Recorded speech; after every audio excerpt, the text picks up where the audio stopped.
ಪ್ರತಿಯೊಂದು ಸೆಟ್ನು ಮಾಡಬೇಕಾದ್ರೆ ಅವ್ರಿಗೆ 3D ಡಿಸೈನ್ಗಳನ್ನ ಕೊಟ್ಟು ಅವ್ರಿಗೆ ನೋಡಿ ಆಮೇಲೆ ಅವ್ರು ಅದು ಎಷ್ಟು ವರ್ಕೌಟ್ ಆಗುತ್ತೆ ಅಂತೇಳಿ ಒಂದು 4 ಸಲ ಯೋಚನೆ ಮಾಡಿ ಆಮೇಲೆ ಅದನ್ನು ನಾವು ಡಿಸೈಡ್ ಮಾಡಿ ಸೆಟ್ಗಳಾಗ್ತಾಯಿದ್ವಿ. ಈಗ ಅಂದ್ಕೊಂಡಿದ್ರೆ ಆಲ್ಮೋಸ್ಟ್ ನೀವು ನೋಡಿದರೆ ಎಲ್ಲ ಸೆಟ್ಸ್ಗಳು ಇದ್ರೆ ನೆಮ್ಮದಿಯಾಗಿರಬೇಕು, ಹಲವು ಮರ ಸಾಂಗು ಮತ್ತು ಟೀಸರ್ಗಳದ್ದು ಎಲ್ಲ ಸೆಟ್ಸ್ಗಳು ಎಲ್ಲ ಒಂದು ಆ ರೇಂಜಿಗೆ ಬರಬೇಕಾದ್ರೆ ಕಾರಣ ಮೊದಲು ಪ್ರಕಾಶ್ ಸರ್, ನಂತರ ಇವರು ನಮ್ಮ DOP ಸುಧಾಕರ್ ಸರ್ ಅವ್ರನ್ನ ನೆನೆಸಲೇಬೇಕು. ಅವ್ರ ಜೊತೆ ಹಗಲು ರಾತ್ರಿ ಕೂತ್ಕೊಂಡು ಒಂದು ಡಿಸ್ಕಷನ್ ಮಾಡಿ ಅದೆಲ್ಲ ಆಮೇಲೆ ಪ್ರಕಾಶ್ ಸರ್ ಜೊತೆ ತೊಗೊಂಡೋಗ್ತಾಯಿದ್ವಿ. ಸರ್ ಇದೆಲ್ಲ ಆಯಿತು, ಎಲ್ಲ ಸೆಟ್ಟಲ್ ಆಗಿ ಎಲ್ಲ ಫಿನಿಶ್ ಆಗಿ ಎಲ್ಲ ಮಾಡಬೇಕಾದ್ರೆ ಅದರಲ್ಲಿ ಹಲವು ಮರ ಸಾಂಗಲ್ಲಿ ಒಂದು ಚೇರ್ದೊಂದು ಸೀಕ್ವೆನ್ಸ್ ಬರುತ್ತೆ. ಆ ಚೇರ್ದೊಂದು ಸೀಕ್ವೆನ್ಸ್ ಬಂದಾಗ ಅದು ಬೇಕು ಬೇಡ ಅಂತೇಳಿ ಪ್ರಕಾಶ್ ಸರ್ ಹತ್ರ ತೊಗೊಂಡೋದಾಗ ನನಗೆ ಆ್ಯಕ್ಚುಲಿ ನೆಸಿಟಿ ಇದೆ, ಅದನ್ನು ಸೋಫಾ ಮೇಲೆ ಮಾಡೋದು ಚೇರ್ ಮೇಲೆ ಮಾಡೋದು ಅನ್ನೋ ಒಂದು ಡಿಸ್ಕಷನ್ ಆಗುತ್ತೆ. ಆ ಡಿಸ್ಕಷನ್ ಆದಮೇಲೆ ಸರಿ ನೀವು ಮಾಡಿ ಅದನ್ನು ಡಿಸೈನ್ ಮಾಡಿ ನೋಡೋಣ ಹೇಗಿರುತ್ತೆ ಅಂತ ಹೇಳ್ಬಿಟ್ಟು ಹೇಳಿದ್ರು. ಸರಿ ಸೆಟ್ ಸ್ಟಾರ್ಟ್ ಆಯಿತು. ಸ್ಟಾರ್ಟ್ ಆದಮೇಲೆ ಕಂಟ್ರೋಲ್ ಸ್ಟುಡಿಯೋದಲ್ಲಿ ಒಂದು 3-4 ಡೇಸ್ ಆದಮೇಲೆ ಸರ್ ಬರ್ತಾರೆ ಮೇಡಮ್ ಜೊತೆ ಲೈಟಿಂಗ್ ಕಾಲ್ ಶೀಟ್ ದಿನ.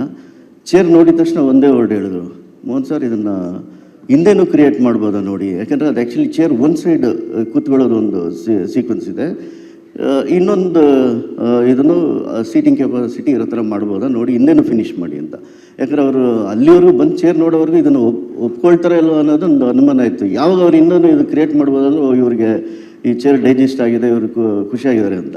ಕೊನೆಗೆ ಹೆಂಗಾಗೋಯ್ತು ಆ ಚೇರ್ ಒಂದು ಸನ್ನಿವೇಶ ಅಂತ ಹೇಳಿದ್ರೆ, ಸೆಟ್ಟಲ್ಲಿ ಬಂದು ಶೂಟ್ ಮಾಡಿ ಒಂದು 2-3 ಸೀನ್ ಶೂಟ್ ಆಗ್ತದಂಗೆ ದರ್ಶನ್ ಸರ್ ಎಲ್ಲರನ್ನೂ ಕರೆದುಬಿಟ್ಟು ಈ ಚೇರ್ನ ನೀವು ಇದನ್ನು ಹೇಳಬೇಕು ಬೇಡ ಅನ್ನೋದು ಗೊತ್ತಿಲ್ಲ, ಪ್ರಕಾಶ್ ಸರ್ ಪರ್ಮಿಷನ್ ಇಲ್ಲದೆ ಹೇಳ್ತಾ ಇದ್ದೀನಿ, ಈ ಚೇರ್ನ ನೀವು ಥಿಯೇಟ್ರ್ ಮುಂದೆ ಇಡಬೇಕು, ಇದನ್ನು ಅಭಿಮಾನಿಗಳು ಕೂತ್ಕೊಂಡು ಅದನ್ನು ಎಂಜಾಯ್ ಮಾಡಬೇಕು, ನನಗೆ ಅದು ಖುಷಿ ಆಗುತ್ತೆ, 100% ಇದೆ, ಯಾಕಂದ್ರೆ ಅಷ್ಟು ಚೆನ್ನಾಗಿದೆ ಅಂತ ಅವ್ರು ಹೇಳಿದ ಮೇಲಂತೂ ನನಗೆ ಆ ಚೇರ್ನ ಹಗಲು ರಾತ್ರಿ ನಿಂತು ನಿರ್ಮಿಸಿದ್ದಕ್ಕೆ ಸಾರ್ಥಕ ಆಯಿತು. ಇವತ್ತು ಅದನ್ನು ಓರಿಯನ್ ಮಲ್ ಮುಂದೆಗಡೆ ಇಟ್ಟಿದ್ದೀವಿ.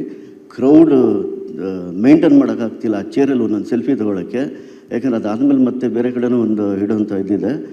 ಇದನ್ನು ಏನಕ್ಕೆ ಹೇಳ್ತಾ ಇದ್ದೀನಿ ಎಕ್ಸೈಟ್ ಆಗಿ ಅಂದರೆ, ಅದೊಂದು ಈ ರೀತಿ ಎಲ್ಲ ಕೆಲಸಗಳನ್ನೂ ನಾವು ಈ ಸಿನಿಮಾದಲ್ಲಿ ಮಾಡಿದ್ವಿ. ಅದಕ್ಕೆ ಅತ್ಯುನ್ನತವಾಗಿ ನಮಗೆ ತುಂಬ ಬೆನ್ನೆಲುಬಾಗಿ ನಿಂತು ಪ್ರಕಾಶ್ ಸರ್ ಅಂತೂ ಸಖತ್ ಇದು ಮಾಡಿದ್ರೆ, ಯಾವುದಕ್ಕೂ ಕಾಂಪ್ರಮೈಸ್ ಆಗಕ್ಕೆ ಬಿಟ್ಟಿಲ್ಲ.